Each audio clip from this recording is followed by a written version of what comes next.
Россияда мыйзамсыз жүргөн Кыргыз Республикасынын жарандары 30 апрелге чейин легалдаштыра алышат. Кыргыз Республикасынын эмгек, социалдык камсыздоо жана миграция министрлигинин Россия Федерациясындагы өкүлчүлүгүнүн маалыматына алайык, Россияда мыйзамсыз жүргөн чет өлкөлүк жарандар, анын ичинде Кыргыз Республикасынын жарандары өз статусун мыйзамдаштыруу мүмкүнчүлүгүнө ээ болушту. 2025 жылдын 1 январынан 30 апрелине чейин мыйзамсыз жүргөн чет өлкөлүк жарандар Россиянын аймагынан чыгып кетиши же өзүнүн укуктук абалын жөнгө салышы керек. Россияда Кыргызстан жарандары Мигрант KG сайтындагы кара тизме бөлүмүнүн алдын ала тизмелер бөлүмүнөн мыйзамсыз жүргөндөрдүн каттоосунда бар жогун текшерип чыгышы зарыл. Эгерде жарандар өздөрүн бул тизмеде табышса жана жүргөн жерин мыйзамдаштыргысы келсе, дароо аракет көрүшү керек. Бул үчүн төмөнкүлөрдү аткаруу зарыл. Дактилоскопиядан жана сүрөткө тартуудан өтөө, медициналык текшерүүдөн өтөө, бар карыздарын төлөө, эмгек жана жарандык укуктук келишим түзүү, миграциялык каттоого туруу.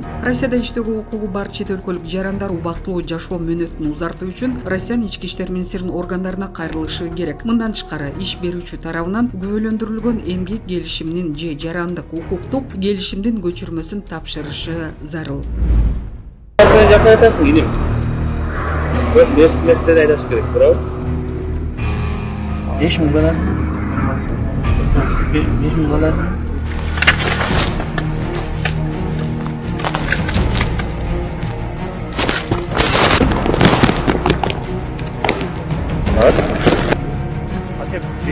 Ошто жол коопсуздугун камсыздоо башкармалыгынын инспектору кармалды. Бул тууралуу УКМКдан билдиришти. Маалыматка ылайык, ал жол кыймылынын эрежелерин бузгандардан акча каражатын опузалап талап кылууга шектелүүдө. Ош облусунун жол коопсуздугун камсыздоо башкармалыгынын айрым инспекторлору жол эрежесин бузгандардан мобилдик капчыктарына акча салууну талап кылган. Анын ордуна административдик эреже бузуулар боюнча тиешелүү протоколдорду түзүшкөн эмес деп айтылат маалыматта. Кылмышка шектелип, милициянын старшинасы ЖУА аттуу жаран кармалганы кошумчаланды. Бул киши өзүн Ташиевдин ишенимдүү адамы катары тааныштырып, мамлекеттик ипотекалык компаниянын тизмесине оңой киргизем деп акча алып келгенин УКМК билдирди. Ал акчаны биринчи бергендер Жалал Абадта курулуп жаткан үйлөрдөн батир алаарын убадалаган. Атайын кызмат Сузак районунун Көк Жаңгак шаарынын тургунун кармап, анын башка кылмыштарга тиешеси бар жогун тактап жатат. Подозреваемый задержан и водворен в изолятор временного содержания. По факту убийства возбуждено уголовное дело. По предварительным данным, причиной конфликта стало замечание, сделанное родственниками в адрес подозреваемого лица. В настоящее время выясняются все обстоятельства.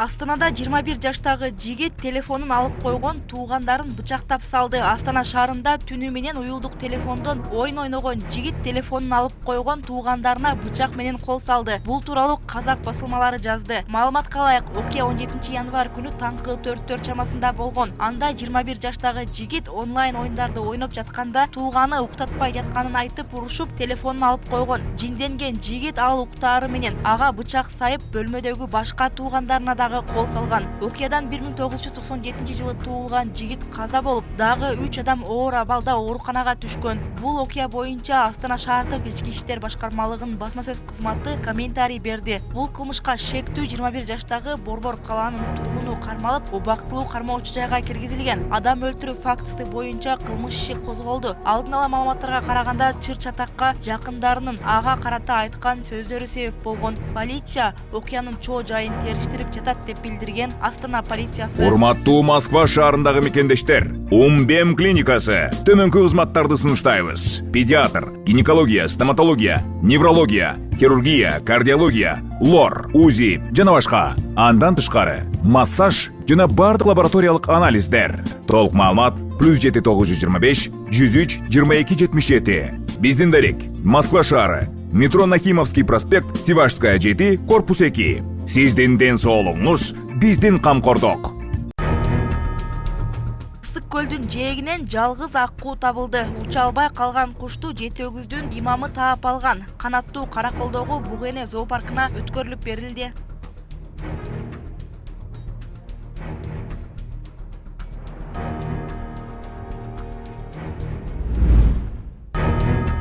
жол эрежесин бузгандыгы боюнча кат почта аркылуу эле эмес онлайн СМС аркылуу да келиши күтүлүүдө. Тиешелүү мыйзам долбоорун Ички иштер министрлиги демилгелеп коомдук талкууга чыгарды. Азыр мындай каттар жарандардын же алардын үй бүлө мүчөлөрүнүн колуна жеке тапшырылат. Ички иштер министрлиги 2024-жылга чейин 5 жыл ичинде токтомдорду басып чыгарууга, конвертациялоого жана жеткирүүгө 95,8 миллион сом сарптаганын белгиледи. Ошондуктан каттарды электрондук почта, мамлекеттик портал, мобилдик тиркеме жана СМС аркылуу жөнөтүү мүмкүнчүлүгүн киргизүү зарыл деп айтылат мыйзам долбоорунун негиздемесинде.